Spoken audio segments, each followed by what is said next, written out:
आज हम सब होली सेलिब्रेट कर रहे हैं। Holi the festival of spring harvesting, जिसके पुराने नाम है वासंती नवशेष्टि।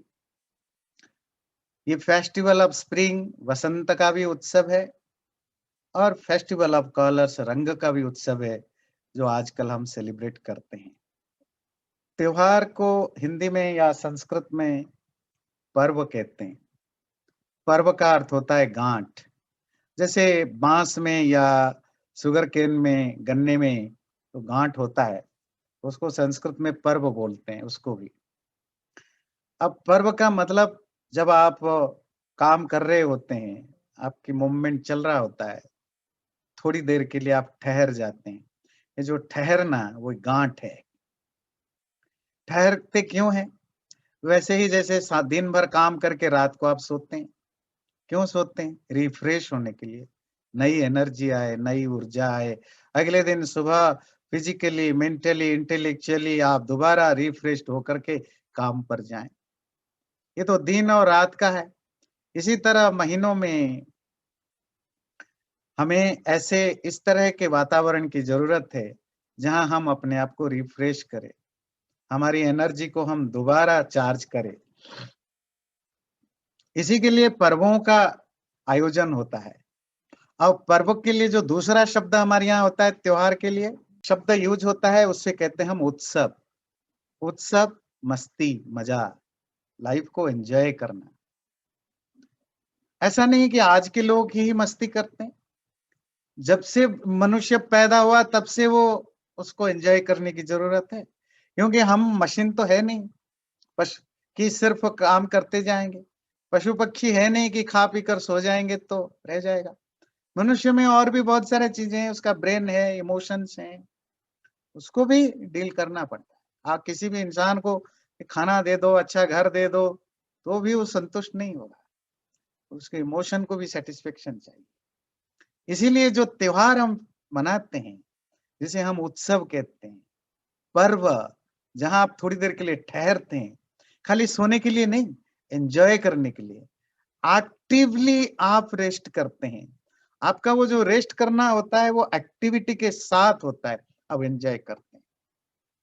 और हमारे पूर्वजों ने उन पर्वों को, ध्यान रखिए शब्द पर्व और उत्सवों को सेलिब्रेट करने के लिए जो अलग अलग ओकेजन्स को चूज किया, वो भी बहुत इंटरेस्टिंग है। ज्यादातर जो हमारे पर्व और उत्सव हैं वो रिलीजियस नहीं है। कुछ रिलीजियस हैं, कुछ स्पिरिचुअल हैं, बहुत सारे तो सोशल इंपोर्टेंस रखते हैं, हिस्टोरिकल इंपोर्टेंस रखते हैं, फैमिली इंपोर्टेंस रखते हैं, कुछ स्पिरिचुअल इंपोर्टेंस भी रखते हैं। पिछली बार हम शिवरात्रि मना रहे थे, it was a purely spiritual festival. पर आज का होली ठीक अपोजिट है, बाहरी दुनिया को एंजॉय करने का फेस्टिवल है। इसमें तीन चार चीजें जुड़े हुए हैं। पहली चीज, सर्दी के जो ठंड है अब वो गया, लोग परेशानी से बाहर आए। गर्मी अभी आई नहीं है, बीच में स्प्रिंग सीजन है। ये जो वसंत है, ये वसंत सिर्फ आपके अंदर नहीं होता है, प्रकृति के हर चीज में आपको ये स्प्रिंग झलकने लगता है। मस्ती का, खुशी का, सुंदरता का हर जगह झलकने लगता है। उसको वेलकम करना, स्वागत करना, और उसमें अपने आप को भी उस प्रकृति के साथ मिलके अपने लाइफ को भी एंजॉय करना, ये है होली का पर्व। तो फाल्गुन कृष्ण प्रतिपद में, जो पूर्णिमा के अगले दिन हम होली सेलिब्रेट करते हैं। अगर इसकी हिस्ट्री हम देखें, प्राचीन काल में इसे हम वासंती नवशेष्टि कहते थे। लंबा नाम से घबराने की नहीं। वासंती मतलब वसंत से रिलेटेड, वसंत मतलब स्प्रिंग, नव कहते हैं नया, शस्य कहते हैं फसल, ग्रेन, इष्टि कहते हैं यज्ञ। तो जब घर में नया फसल आता है, तब हमारे यहाँ एक ट्रेडिशन रहा है हमेशा कि कोई भी चीज हमारे घर में पहली बार हार्वेस्ट हो तो वो हम पहले ईश्वर को समर्पित करते हैं। और ईश्वर को समर्पित करने का सबसे बढ़िया तरीका जो हमारे ऋषियों ने, मुनियों ने हमें सिखाया, यज्ञ के द्वारा। क्यों कहते हैं अग्निर्वई देवाना मुखम। अब जो कुछ ईश्वर को सौंपोगे तो सामने रखोगे, कोई खाने वाला तो है नहीं, रखोगे फिर उठा के खुद खा लोगे। पर अग्नि में जो कुछ डालोगे वो स्वाहा हो जाएगा। तो ऋषियों ने कहा मानो अग्नि जो है देवताओं का मुंह है, जो भी तुम कुछ ईश्वर के लिए सौंपते हो अग्नि में सौंपो। न केवल अग्नि उसको स्वाहा कर देता है उल्टा, और उसके साथ वातावरण को शुद्ध करता है, वो चीजें 1000 गुना कर पहुंचाता है। तो जब जब हमारे घर में पहला हार्वेस्टिंग होती है, हम उसको सेलिब्रेट करते हैं यज्ञ के द्वारा, उसको नवशष्येष्टि कहते हैं। एक नवशष्येष्टि दीपावली जिसका नया फॉर्म है, और ये नवशष्येष्टि वसंत ऋतु का है। वसंत ऋतु जो आषाढ़ी फसल होता है, आषाढ़ में उगाए जाते हैं, और ये आषाढ़ का मतलब जून जुलाई में जो उगाए जाते हैं, और वो इस समय मार्च तक पककर आ जाते हैं। उसमें दलहन भी होते हैं, दाल वगैरह भी होते हैं, गेहूं जौ वगैरह भी होते हैं। उसको सेलिब्रेट करने के लिए यज्ञ के द्वारा जो सेलिब्रेट किया जाता है उसको नवशष्येष्टि कहते हैं। आज भी आप देखेंगे होली के पहले दिन आप आग जलाते हैं, अग्नि जलाते हैं, वो अग्नि जला के उसमें धान गेहूं के वो डालते हैं उसके अंदर। वही है, यही यज्ञ का नवशष्येष्टि का नया रूप है, मॉडर्न फॉर्म है। हम वो यज्ञ वाला रूप भूल गए, होली का जो प्राचीन रूप, हम एक नए फॉर्म में उसको सेलिब्रेट करते हैं, परमात्मा को सौंपते हैं। और इसमें जो हम आहुतियां डालते हैं, उस आहुतियों में एक विशेष तरह की चीजें डालते हैं। क्यों? ऋतु के अनुसार। जैसे आप मकर संक्रांति मना रहे थे, ठंड जब बहुत ज्यादा कड़क होता है, तो उसमें हमारे पूर्वजों ने त्योहारों के साथ खाने पीने की भी व्यवस्था बनाई। क्या खाना उस समय खाना, तो उस समय प्रिस्क्राइब किया जाता है, तिल खाओ, मूंगफली खाओ, गुड़ खाओ, जो बॉडी के अंदर हीट पैदा करे, गर्मी पैदा करे।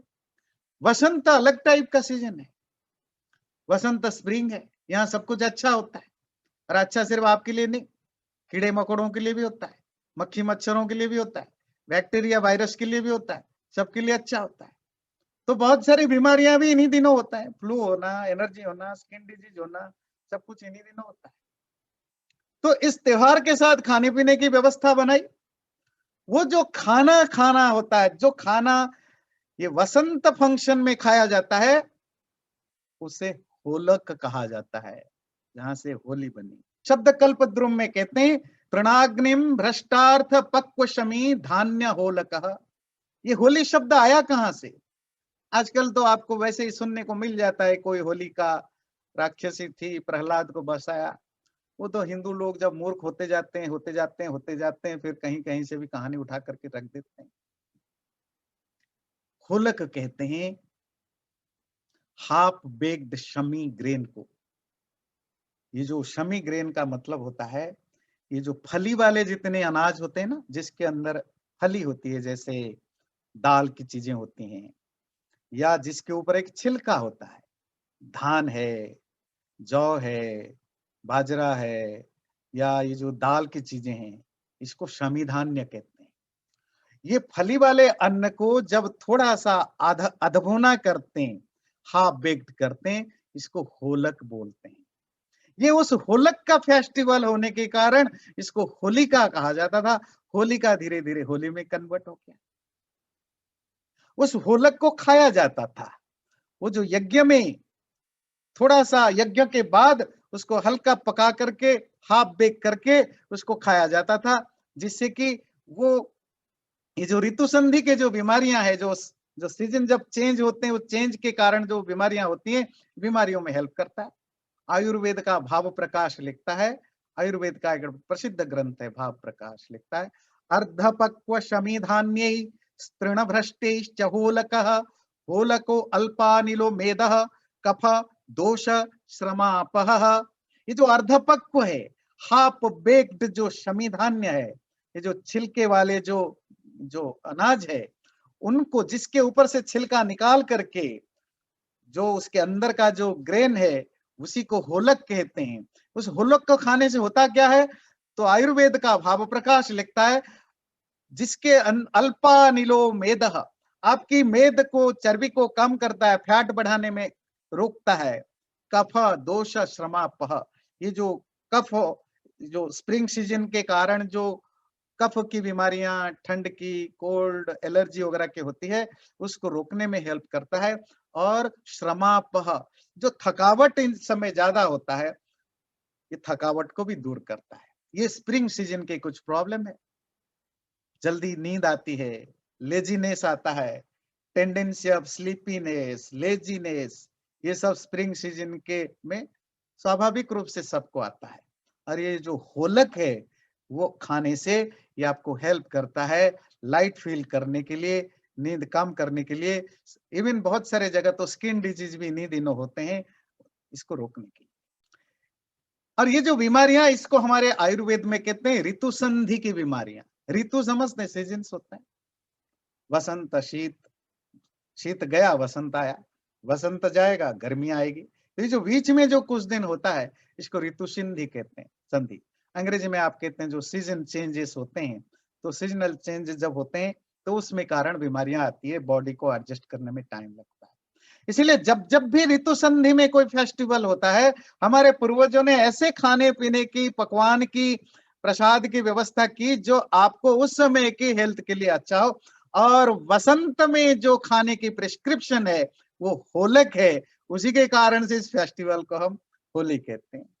होली एक बड़ा खूबसूरत पर्व के रूप में सेलिब्रेट होता है। उसे हम कहते हैं वसंत उत्सव। वसंत, स्प्रिंग, फेस्टिवल ऑफ स्प्रिंग। आप दुनिया में किसी भी देश में जाइए, आप यूरोप जाओ, अफ्रीका जाओ, अरब जाओ, जापान जाओ, इंडिया जाओ, कहीं रशिया जाओ, कहीं भी जाओ, सब जगह आपको स्प्रिंग सीजन, स्प्रिंग फेस्टिवल होता है। भारत में भी होता था। और ये वसंत उत्सव, ये वसंत को सेलिब्रेट करना, और सेलिब्रेशन आप सिर्फ नहीं करते हो, नेचर करता है। फूल के पौधे फूलों से भरे हुए होते हैं, फल आने वाले फल आ जाए गए होते हैं, जमीन के पानी साफ दिखता है, ऐसा लगता है मानो पूरी प्रकृति नाच रही होती है, खुशी मना रही होती है। और किसकी खुशी? रंगों की खुशी मना रही होती है। कहीं काला फूल है, कहीं सफेद है, कहीं कहीं लाल है, कहीं पीला है। ये रंगों से भरा हुआ नेचर हो जाता है। हमने तो सिर्फ प्रकृति को नकल करना होता है। जैसे प्रकृति अपने रंगों से भरी हुई होती है इस सीजन में, इस महीने में, इसी तरह मनुष्य भी अपने आप को रंगों से भर दे। हमारा जीवन भी तो कलरफुल है ना। ये व्हाइट एंड ब्लैक थोड़े ही होता है कि बस सुख है, दुख है, नहीं। लाइफ में हजारों शेड्स होते, अच्छा है, बुरा है, बीच का है ना। इसीलिए इस प्रकृति को देखो। आजकल जाओ, पहाड़ों में देखो, झरनों में देखो, नदियों में देखो, जंगलों में देखो, गांवों में देखो, शहरों में देखो, सब जगह प्रकृति नाच रही होती है। तो अपने आप को उसी तरह रिफ्रेश करना, अपने अंदर भी वो फूल खिलाने होते, हमारे अंदर भी वो कलियां खिलानी होती है, हमारे अंदर भी वो रंग भरना होता है। नीरस व्यक्ति जो खुद अपने जीवन में दुखी हो, तो दूसरों के जीवन में क्या सुख लाएगा? अगर आप लाइफ को एंजॉय नहीं कर पाते हो तो दूसरों को क्या लाइफ को एंजॉय कराओगे? अगर आपके जीवन में कुछ अच्छा नहीं हो रहा है तो आप दूसरों के जीवन में क्या अच्छा करोगे? इसीलिए प्रकृति की ये सीख है कि तुम भी कलरफुल बनो। और तुम नहीं भी बनोगे, तुम्हें प्रकृति मजबूरन कलरफुल बनाता है, क्योंकि तुम्हारा life he full of colour से। यहाँ हर कलर तुम्हारे लाइफ में है। सुख है, दुख है, खुशी है, गम है, कभी गेन होता है तो कभी लॉस होता है, कभी निंदा होती है तो कभी प्रशंसा होती है, कभी हम किसी से मिलते हैं तो कभी बिछुड़ते हैं, कुछ कुछ नहीं होता है, कभी नॉर्मल है, कभी हम वैसे ही सैड हो जाते हैं, कभी वैसे ही खुश हो जाते हैं। हजारों शेड हैं, और ये शेड ब्लैक एंड व्हाइट में नहीं है। आपके जीवन में भी लाल है, पीला है, काला है, हरा है, सब कुछ है। उन कलरों को समझने की जरूरत है। हम तो पूरी जिंदगी बिता देते हैं दो ही कलर समझ के अपने लाइफ में, एक तो मैं दुखी हूं, एक तो मैं सुखी हूं। एक तो मुझे सुख चाहिए, एक तो दुख नहीं चाहिए। भूल जाते हैं दुख सुख के अलावा भी लाइफ में बहुत कुछ होता है जिसके अंदर हम ढूंढ सकते हैं। जिन लोगों ने लाइफ को ब्लैक एंड व्हाइट में कन्वर्ट कर रखा है वो जिंदगी भर वैसे ही रहेंगे, और जिन्होंने कलर भरा है, रंग भरा है होली के रंगों की तरह, उनके जीवन में हर तरह की चीजें आएंगे और हर कलर को एंजॉय करना जरूरी है। काला हो सकता है आपको अच्छा ना लगे, पर काले का आपके जीवन में काला आएगा। रात को अंधेरा तो आता है, आपको अंधेरा अच्छा लगता है नहीं लगता है मैटर नहीं करता, अंधेरा को आना ही आना है। तो ये आप पर डिपेंड करता है, आपका अंधेरे से एंजॉय करते हो कि अंधेरे से नफरत करते हो। आप ऐसा कुछ करो अंधेरे भी में भी तो आप एंजॉय कर सको, नहीं तो फिर रात भर रोते रहना अंधेरा क्यों है। जीवन में परेशानियां आएंगे, तुम्हारे ऊपर डिपेंड करता है परेशानियों को तुम कैसे झेलते हो। या तो परेशानियों को अपने अपॉर्चुनिटी के रूप में कन्वर्ट करो, या फिर रोते रहो। कलर्स तो आएंगे, अच्छा तो आएगा, बुरा तो आएगा, साइक्लिक मोड में आते रहेंगे। और रंग जीवन जो रंग है वो जीवन को का सिंबॉलिक वे में प्रेजेंट करते हैं। इसलिए हमारे पूर्वजों ने जो लाइफ को जीने के लिए जो तरीका हमें बताया, उसका बड़ा खूबसूरत नाम है वर्णाश्रम व्यवस्था। देखिए हर व्यक्ति के एस्पिरेशंस होता है ना कि मुझे संसार में हर तरह के सुख चाहिए, और उन सुखों को हमने 4 तरह से बांटा। कुछ सुख हमें मिलता है धन, प्रॉस्पेरिटी से मिलता है, उसको हम कहते हैं अर्थ। कुछ सुख हमें मिलता है जब हम कुछ अच्छा काम करते हैं, दूसरों के लिए भला करते हैं, कुछ दया दिखाते हैं, क्षमा दिखाते हैं, अहिंसा दिखाते हैं, सिंप्लिसिटी रखते हैं, तो अच्छी चीजें जो वर्चुअस है, वैल्यूएबल है, जो मोरालिटी है, हर व्यक्ति चाहता है। बुरा से बुरा आदमी भी लाइफ में कुछ अच्छा करना चाहता है, आपके साथ नहीं कर रहा होगा, वो बुरा आदमी कहला, पर वो किसी ना किसी के साथ तो अच्छा करना चाहता है। जो आपके लिए बुरा किसी के लिए अच्छा, जो किसी के लिए बुरा आपके लिए अच्छा, वो चाहता है कुछ अच्छा करना, उसी को हम कहते हैं धर्म। ये भी ह्यूमन नेचर है। तीसरा, हर व्यक्ति की ये एस्पिरेशन है to fulfil their sensual desires, शरीर की इंद्रियों की भूख को फुलफिल करना। हमारे ऋषियों ने इनको नकारा नहीं, बोला ये छी गंदा, ये सब पापी लोग करते हैं, सीन है, ऐसा कुछ नहीं कहा। रिस्पेक्ट किया, एक्सेप्ट किया, बोला एंजॉय करो। फिर हर व्यक्ति ये भी तो चाहता है मुझे फ्रीडम चाहिए, किससे? दुखों से, परेशानियों से। और दुख तो अकेला नहीं आता है, दुख सुख मिलके आते हैं। तो cycle of pain and pleasure, दुख और सुख का चक्र है, छुटकारा चाहिए। उस absolute freedom from that cycle of सुख एंड दुख, उसी को हम मोक्ष कहते हैं। ये हर व्यक्ति ये चारों को चाहता है, और हमारे ऋषियों ने इसको समझा। ये आजकल के बाबाओं की तरह नहीं कि ये पाप है, दुनिया तो माया है, छोड़ो, नहीं। ऋषि तो ज्ञानी थे, समझदार थे। बोले चारों को तुम्हें पाने की इच्छा है तो चारों को भोगो। ये 4 अलग अलग कलर है, और इन कलरों में भी काफी सारे दूसरे कलर भी आएंगे। फिर कैसे भोगोगे? बोला लाइफ को डिवाइड करके भोगो। ये जो वर्ण और आश्रम क्या है? आश्रम व्यवस्था लाइफ स्टेजेस है। एक पर्टिकुलर एज में एक पर्टिकुलर कलर को ज्यादा यूज करो, दूसरे एज में उसको कम कर देना, दूसरा कलर यूज करना, पर जब तक मरोगे तब तक सारे कलर यूज करके ही जाना। बड़े मजेदार बात बताएं, ये जो वर्ण व्यवस्था है ना, ये वर्ण में वर्ण शब्द है, संस्कृत में रंग को, कलर्स को वर्ण बोलते हैं। अब वर्ण का ये भी अर्थ है कि जो आपने प्रोफेशन या जो सोशल जो क्लास आपने चूज किया, ब्राह्मण क्षत्रिय वैश्य शूद्र, उसको भी वर्ण कहते हैं। उसमें भी रंग है, तुम कौन सा रंग चुनते हो, है ना, वर्ण करते हो। ये वर्णाश्रम क्या है? लाइफ के हर शेड को, लाइफ के हर जो भी आने वाली चीजें हैं उन सबको एंजॉय करना सीखो। स्टूडेंट, लाइफ में कष्ट सहना सीखो, ये भी एक कलर है। सैक्रिफाइस करो। गृहस्थी आदमी एंजॉय करता है, घर के बच्चे पढ़ाई लिखाई में बिजी है, टीवी नहीं देख सकते हो, वो नहीं कर सकते हो, ये रूल फॉलो करो, सुबह इतने बजे उठो, स्कूल जाओ, खेलो कूदो, डांस करो, स्विमिंग जाओ, बिजी लाइफ है, बच्चे नहीं पसंद करते। But this is one one of the many colours. अगर आप कोई भी कलर मिस करते हो उसका कॉन्सिक्वेंसेस आगे आपको भोगना पड़ता है।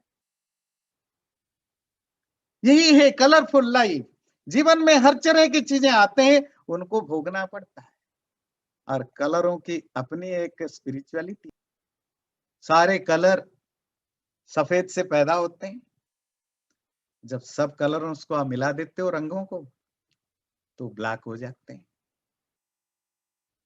ये तुम्हारी आत्मा शुद्ध है, पवित्र है, सफेद है, श्वेत है ना। और आत्मा जीवन का सबसे बड़ा हिस्सा है। आपकी जो लाइफ है, पर्सनालिटी है, उसमें आत्मा ही तो है जो कोर है, जो सफेद है, उससे सब रंग निकलते हैं। और जब सब रंग समा जाते हैं तो ब्लैक हो जाता है।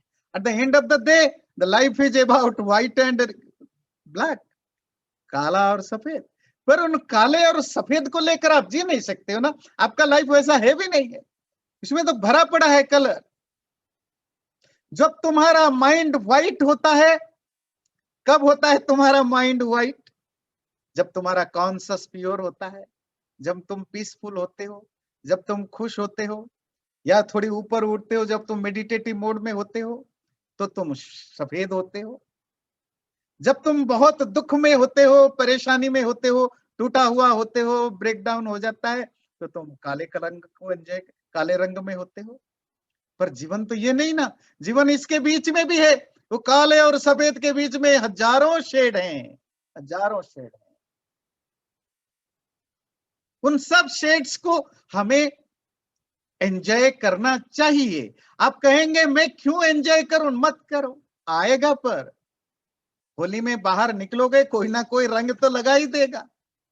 पर अच्छा ही है कि बाहर निकल रहे हो तो मान के चलो कि रंग लगेगा। अगर रंग लगाने को तैयार नहीं हो तो बाहर मत निकलो। अगर रंगों को एंजॉय नहीं कर सकते हो तो पैदा मत होना। पैदा हुए हो तो रंग तो आएंगे, लगेंगे। तुम कितना झेल पाते हो वो डिपेंड करता है, तो मेंटली अपने आप को कितना प्रिपेयर रखे हो। फेस्टिवल तो चलता रहता है, ये नॉन स्टॉप है। और जो स्पिरिचुअल पर्सन है, जो जितना स्पिरिचुअलिटी में डूबता है ना, उसका रंग तो, उसकी तो ज्यादा कलरफुल होता है। अच्छा, पब्लिक परसेप्शन बिल्कुल उल्टा है। पब्लिक परसेप्शन है कि व्यक्ति जब बहुत ज्यादा स्पिरिचुअल हो जाता है तो खड़ूस मुंह लेकर घूमता है, दुखी दुखी सा मुंह लेकर घूमता है, बड़ा गंभीर दिखता है। पर रियलिटी ठीक उल्टी है। जितना व्यक्ति स्पिरिचुअली एडवांस्ड करता है, उतना वो खुश मिलता है, रंगीन मिलता है। रंगीन का मतलब खुश मिलता है, एंजॉय करने वाला मिलता है हर चीज में, है ना। गोबर में भी, सोने में भी। रविंद्रनाथ टैगोर की एक खूबसूरत कहानी है। रविंद्रनाथ टैगोर गीतांजलि लिखने के बाद उनको नोबेल पुरस्कार मिला, तो वो खुश थे, सेलिब्रेशन हुआ। और गीतांजलि क्या है, कभी मौका मिले सबको पढ़ना चाहिए, हर भाषा में ट्रांसलेटेड है। उपनिषदों की जो एक जो विषय है, उसी का एक तरह के रिफ्लेक्शन है गीतांजलि में। Higher stage of life. अगर सेक्युलर वे में स्पिरिचुअलिटी कहने में शर्म आता है, आप कह सकते हैं हायर कॉन्शियसनेस की बातें। बड़े खुश थे, प्रसन्न थे। पर उनके घर के सामने एक बुजुर्ग रहता था, रिटायर्ड है वो, तो रोज बरंडे में आकर के बैठ जाता था, डंडा लेकर के, छड़ी लेकर के। जब भी रविंद्रनाथ बाहर निकलते थे पूछता था, ये जो तुमने लिखा है गीतांजलि में उसको समझते हो? रविंद्रनाथ कुछ कह नहीं सकते। कोई इंटेलेक्चुअल होना, फिलोसोफर होने का मतलब थोड़ी है कि आपने इसको रियलाइज किया हो। वो झूठ बोल नहीं सकते थे क्योंकि सामने जो बैठा है बुजुर्ग, उसको देखते ही झूठ बोलने को हिम्मत नहीं होता है। और कोई होता तो बोल देते थे, हाँ जी जानता हूँ, रियलाइज करता हूँ। पर वहां हिम्मत नहीं हो पा रही थी। उस बुजुर्ग की आंखों में चमक, उसकी बोलने में, उसकी जो वाणी में जो दम है, देख करके घबराहट होती है, पता नहीं ये व्यक्ति कहीं पकड़ ना ले। बोल नहीं पाते थे तो शर्म चुपचाप चले जाते थे बिना आंसर दिए। पर वो बुजुर्ग है कि छोड़ने वाला नहीं, जब मिले तो पकड़े, जो लिखे वो जानते हो वैसे ही लिख दिया। रविंद्रनाथ इतना परेशान हुए। अब जब भी घर से बाहर निकले देखते थे बुजुर्ग बैठा तो नहीं है, ना हो तो फट से निकल जाते थे। एक दिन में खूब बारिश हुई, बहुत बारिश हुई। बारिश के बाद धूप खिल गया, सूरज सूरज की रोशनी खिलखिलाहट के साथ सब जगह रोशनी कर रहा है। रविंद्रनाथ टहलने के लिए बाहर निकल गए। ठीक बारिश के बाद बाहर निकल गए धूप में। रोज सेम दृश्य देखते हैं, पर उस दिन कुछ उनको अलग सा दिखा, रंग दिखे। सूरज की रोशनी उस कीचड़ में भी उतना ही चमकदार पड़ा है जितना साफ पानी में है। वो फूलों के पौधों में भी उतना ही सूरज की रोशनी चमकती है जितने गंदे कीचड़ में। वो तालाब में वही सूरज की रोशनी उतनी ही चमकती है जितना नदी में। वो झोपड़ी के ऊपर सूरज ऐसा ही चमकता है जिसका कोई पक्का कंक्रीट के बिल्डिंग में। ये तो कोई नई बात नहीं है, नेचर में तो हमेशा होता है ये। और हमारे साथ भी यही होता है, हम रोज सेम चीजों को देखते हैं, कुछ रिएक्शन नहीं होता है, कुछ एक्स्ट्रा फीलिंग नहीं होती है। पर कभी कभी हमारे अंदर के भी वो एनलाइटनमेंट का भाव जग जाता है। हम वो सेम चीज रोज देखते हैं, उस दिन वो कुछ हमें अलग दिखता है, कुछ अलग सीख दे जाता है। पता नहीं शायद रविंद्रनाथ के अंदर वो बुजुर्ग का जो ताना सुन सुन के इतना ज्यादा वो अंदर से अलर्ट हो गए थे, उस दिन उनको कुछ अलग सा फील हुआ। इस सूरज की रोशनी कीचड़ में भी वही गिरता है, वही सूरज की रोशनी साफ पानी में भी, नदी में भी वही, तालाब में भी वही, झोपड़ी में भी वही, बड़े बिल्डिंग में भी वही, गरीब में भी वही, धनी में भी वही। उनको लगा कुछ समझ में आया उपनिषद की दर्शन। वापस आए। उस दिन आप वो वापस आने के बाद घर के अंदर नहीं गए, खड़े रहे, कहीं बुजुर्ग दिख नहीं रहा, क्योंकि आज उनको जवाब मिल गया था, जवाब देना था। आज वो सच बोलना चाहते थे कि मैं जानता हूं जो मैंने लिखा है। बुजुर्ग था नहीं, वो इंसिडेंटली, तो वो वेट करते रहे, इंतजार करते रहे। थोड़ी देर के बाद बुजुर्ग बाहर निकला तो रविंद्रनाथ मुस्कुरा करके तान करके खड़े रहे। बुजुर्ग ने देखा, कुछ बोलना चाहते हो? नहीं। आप आज पूछोगे नहीं? क्या पूछूं? कि तुमने जो लिखा है उसको रियलाइज किया कि नहीं? क्यों पूछूं? आप हमेशा पूछते थे। तो पूछता था कि मैं जानता था कि तू नहीं जानता है। आज नहीं पूछूंगा, तेरे चेहरा बता रहा है कि तू जानता है। पर अगर बताना है बता दे, तूने क्या क्या रियलाइज किया है आज? यही कि वो जो सर्वोच्च सत्ता है, जो सुप्रीम एग्जिस्टेंस है, सब में है, तुम में भी, मुझ में भी। यही तो उपनिषद की वाणी है। पर वो सब में है, एक रूप में नहीं दिखाई देता। रूपम रूपम प्रतिरूपम बभूव। वो फूलों में भी वही है, काले फूल में भी, सफेद फूल में भी। वो ईश्वर जब सब में कण कण में होता है, वो सर्वरूप में होता है। यही तो होली का भी है ना, हर रंग को एंजॉय करो। वो ब्रह्म भी, परमात्मा भी हर रंग में आपको दिखेगा, नेचर के हर शेड में आपको दिखेगा। बस देखने की शक्ति होनी चाहिए, अंदर की शक्ति होनी चाहिए। आज मैंने फील किया, सूरज की रोशनी से फील। तो जब आप उस स्पिरिचुअलिटी के उस स्टेज पर पहुंच जाते हो, फिर आपका जीवन रोज होली हो जाता है ना। फिर आप रोज उस रंगों को, अलग अलग रंगों को फील करते हो ऊपर से। कोई रंगों को दुखी होकर के लगाता है, तो कोई सुखी होकर लगाता है, कोई डिटैच्ड होकर लगाता है। खेलने दो बच्चों को, खेल रहे हैं तो मुझे क्या फर्क पड़ता है, मैं भी उनके साथ हूं। ये हुआ कि आप डिटैच्ड होकर खेलते हो। किसी को लगता है कि होली खेलते ही वो एंजॉय करता है, आप एंजॉय होकर करके होली खेलते हो। किसी को दुखी होता है, कलर क्यों मेरे साथ लगा। पर जो स्पिरिचुअल पर्सन है वो लाइफ को हर कलर उसके अंदर आने देता है, पर डिटैच्ड होकर के। और जो आम जनता है वो एंजॉय करता है, दुखी भी होता है। पर ये हमारे ऊपर है, कलर तो आएगा, रंग तो आएगा। और ये होली हमें वही मैसेज देता है, कलरों से दूर मत भागो, जीवन के अलग अलग रंगों को एक्सेप्ट करो। सिर्फ तुम्हारे जीवन में नहीं, दूसरों के जीवन में भी थोड़ा रंग भरो। बहुत लोगों के जीवन में सफेद और कालापन बहुत है। बहुत लोगों के जीवन में तो सफेद भी नहीं है, कालापन ही कालापन, मतलब दुख ही दुख है। बहुत कष्ट में लोग जीते हैं। हो सकता है हमारे पड़ोस में हो, हमारे आसपास हो, जिनको जरूरत है। जब हम फेस्टिवल को सेलिब्रेट कर रहे हो, किसी के घर में खाने के लिए चूल्हा नहीं जल रहा हो, कोई बीमारी में तड़प रहा हो, किसी के बच्चे पढ़ाई नहीं कर पाते हो, ये भी हमारा ही काम है। होली का ये भी तो एक संदेश है, सोशल ब्रदरहुड। एक दूसरे से सेलिब्रेट करो, एक दूसरे से शेयर करो, मिठाई शेयर करते हैं, सुख दुख शेयर करते हैं, रंग शेयर करते हैं। जीवन में हर त्योहार के लिए हमें ये भी, हर त्योहार में कुछ बजट हमारा अलग होना चाहिए। उस समय आप करें न करें, वो अलग होना चाहिए उन लोगों के जीवन में रंग भरने के लिए, दिवाली में उन लोगों के जीवन में रोशनी लाने के लिए, होली में उन लोगों के जीवन में थोड़ा कलर लाने के लिए। ये हर व्यक्ति को, जिसको भगवान ने कुछ दिया है, उसका एक ये निश्चित व्यवस्था होनी चाहिए। जिस भी लेवल से, पैसे के दृष्टि से, शारीरिक रूप से, मेंटली, फिजिकली, सोशली, जहां भी हम किसी के जीवन में कुछ रंग ला सकते हैं, किसी के जीवन में कोई रोशनी ला सकते हैं, वो हमें जरूर करते रहना चाहिए।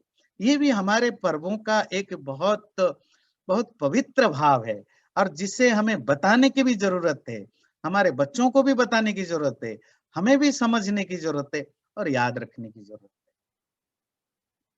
और एक चीज इस होली के साथ जुड़ा हुआ है। साउथ इंडिया में इस होली का नाम होता है, जो फेमस है, काम दहन या मदन दहन के रूप में। ये भी बड़ा इंटरेस्टिंग फेस्टिवल है। काम, काम जानते हैं, सेक्सुअल प्लेजर, मदन भी उसको कहते हैं। और पुराणों में सेक्सुअल डिजायर को एक पर्सोनिफाइड फॉर्म दिया, कामदेव। दहन, जलाना। पुराणों में कहानी आती है, पर उस कहानी को अगर आप उसके मैसेज को देखें, बहुत बहुत सुंदर और गंभीर मैसेज देता है। मैसेज है कि शिव तपस्या में बैठे होते हैं, तपस्या करते हैं, ब्रह्मचारी हैं, योगी हैं, शादीशुदा भी हैं। शिव, पुराणों में जिस शिव के वर्णना है, वो शिव गृहस्थ है पर योगी भी है। ये मैसेज हम भूल जाते हैं जब हम, इवन पौराणिक देवताओं को भी जब आप मानते हो, उनके चरित्र को, उनका मैसेज हम नहीं ले पाते। ये बड़ी आयरनी है। शिव गृहस्थ है पर योगी है। योगी तपस्या में बैठा है। कहानी है कि कामदेव को भेजा गया देवताओं के द्वारा कि शिव के तपस्या को भंग करो, उनकी जो ब्रह्मचर्य का खंडन करो। तो काम देव कोशिश करता है शिव के अंदर वो भाव पैदा करने के लिए। तो शिव का तपस्या जब टूटता है तो उसको वो गुस्से में जला देते हैं। यही है काम दहन की माइथोलॉजिकल स्टोरी। अच्छा, वो काम दहन फेस्टिवल इसी होली के साथ होता है, पर इसका एक बहुत बड़ा कंटेम्परेरी भी कनेक्शन है। जो स्प्रिंग सीजन होता है, ये सिर्फ मनुष्य नहीं, बहुत सारे प्राणियों के अंदर भी इन्हीं दिनों ये फिजिकल जो डिजायर है, जो शारीरिक भूख है, उसको भी बढ़ाता है। उसको कंट्रोल करने की जरूरत है। ये स्प्रिंग सीजन ही होता है, इसलिए कहते हैं जो वसंत है जवानों का सीजन होता है। इसको कंट्रोल करने की जरूरत है, नियंत्रण करने की जरूरत है। और अगर आप स्पिरिचुअली होली मना रहे हैं 100% कंट्रोल पाने की, जब आप काम पर कंट्रोल पाते हैं तो आप शिव बन जाते हैं ना। शिव मंगलमय, खुद के लिए भी दूसरों के लिए भी बन जाते हैं। होली का और एक खूबसूरत सिग्निफिकेंस है, और वो है सामाजिक बंधुत्व, जो सोशल बॉन्डिंग है। हर कोई खेलता है ना होली। जब होली आता है, आप किसी गांव में हैं, शहर में है, किसी कॉलोनी में है, उस समय कोई देखता है ये बड़े घर का है, ये छोटे घर का है, ये छोटे जात का है, बड़े जात का है, सब जातें मिट जाती हैं, सब छोटा बड़ा मिट जाता है। हर कोई खेलता है, सेलिब्रेट करता है, और ये कंटिन्यू रहना चाहिए। ये होली का मैसेज साल भर चलते रहना चाहिए। ये नहीं कि होली के दिन तो रंग लगा दिया, उसके बाद फिर हम अलग हो गए। कोई कास्ट, कोई क्लास, कोई मनी, प्रोफेशन मैटर नहीं करना चाहिए सोशल लाइफ में।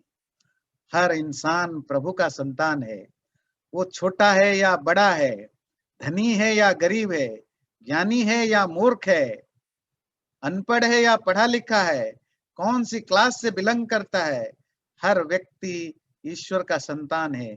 अमृतस्य पुत्र सर्वे। पर हमारे से होता नहीं है। हम हमारे सोशल स्ट्रक्चर ताना बाना ऐसा बना हुआ है, हम ऊपर से कितना भी बढ़िया बढ़िया बात बोलें, हम सब अंदर से जातिवाद से परेशान फंसे पड़े हैं। हम अपने धन दौलत ज्ञान से के घमंड से पड़े रहते हैं, कहीं ना कहीं हम फंसे रहते हैं, जिसे हम लोगों को उस दृष्टि से देखते हैं, दूर की दृष्टि से देखते हैं। होली का ये खूबसूरत संदेश है, सबको बराबर में देखो, सूरज की रोशनी की तरह सब में पढ़ना सीखो। कीचड़ के साथ भी वैसा ही उतना ही प्यार करो जितना साफ पानी के साथ करते हो। झोंपड़पट्टी में उतनी ही रोशनी पड़ती है जितना किसी बड़े बिल्डिंग में पड़ता है। तुम्हारा जीवन भी वैसा ही होना चाहिए। गरीब से भी उसी तरह व्यवहार करो जो धनी से करते हो। बहुत बड़े पावरफुल व्यक्ति को उतना ही रेस्पेक्ट दो जितना किसी तुम्हारे घर में नौकरी चाकरी करने वाले को रेस्पेक्ट देना सीखो। जब सीख जाओगे, तुम स्पिरिचुअल बनोगे नहीं बनोगे नहीं पता, पर एक अच्छा इंसान बन जाओगे। एक अच्छा अच्छा इंसान, ये अच्छा ही कम होती जा रही है। खास करके हमारे इंडियन सोसाइटी में हमारी हिपोक्रेसी बहुत बहुत ज्यादा है। इस पर हमें काम करने की जरूरत है। इतने खूबसूरत फेस्टिवल्स हम सेलिब्रेट करते हैं, इतना खूबसूरत मैसेज के साथ करते हैं, थोड़ा हमें उससे ऊपर उठने की जरूरत है।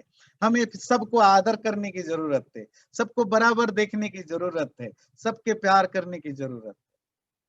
हम दूसरों के जीवन में भी रंग भरना सीखें, पर उससे पहले हम खुद के जीवन को भी रंगीन बनाना सीखें। रंगीन आप बनाए न बनाए, रंग तो आएगा।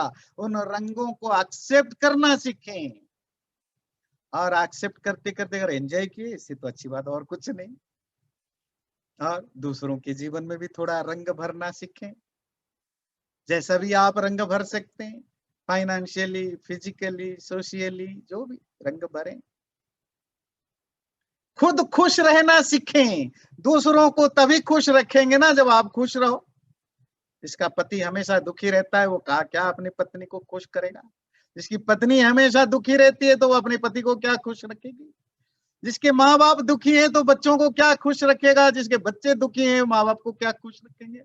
जब आपका परिवार में सब परेशान है तो पड़ोसी को क्या खुश रखेंगे? खुश रहना सीखें। खुश रहना एक आर्ट होता है, स्टेट ऑफ माइंड है। परेशानी में भी हम खुशी ढूंढ सकते हैं, उसके लिए काम करना पड़ता है। डेफिनेटली मैं ये नहीं कह रहा हूँ कि क्योंकि ये कोई सबको अपने आप हो जाएगा। समझ में आता है, इट्स डिफिकल्ट। जब आप परेशानी में है, खुशी कैसे रहेंगे? पर अगर हम कोई इंटेलेक्चुअली समझदारी के साथ अगर इसको हम कल्टीवेट करें, तो हम काले रंग में भी खुशी मना सकते हैं, नीले में भी मना सकते हैं, हरे में भी मना सकते हैं, लाल में भी मना सकते हैं। बस थोड़ी मेंटली हमें प्रिपेयर होने की जरूरत है। तो जीवन में, अपने जीवन में भी खुशी भरें, दूसरों के जीवन में भी खुशी भरें, यही होली का मैसेज है। नवसृष्टि यज्ञ के रूप में परमात्मा के प्रति थैंकफुल बने, वसंत उत्सव के रूप में प्रकृति को देखें, एंजॉय करें, कुछ सीखें, और रंगोत्सव में अपने जीवन को रंगों से भरे, दूसरों के जीवन में भी रंग भरे, और काम दहन में अपने सेंसुअल डिजायर को कंट्रोल करें। ये सब होली के अलग अलग रंग है, सब रंगों को जीवन में रखें। होली आपके लिए शुभ हो। फिजिकली खेल सकते हैं तो जरूर खेलें, गंदा ना खेलें, अच्छा खेलें। लोगों को खुश करने के लिए रंग लगाएं, तड़पाने के लिए, परेशान करने के लिए नहीं। खुद भी रंगों को एंजॉय कर सकते हैं तो करें, जीवन में रंगों को एक्सेप्ट करें। ये चैनल को सब्सक्राइब जरूर करें और वीडियो अच्छा लगे लाइक भी जरूर करें।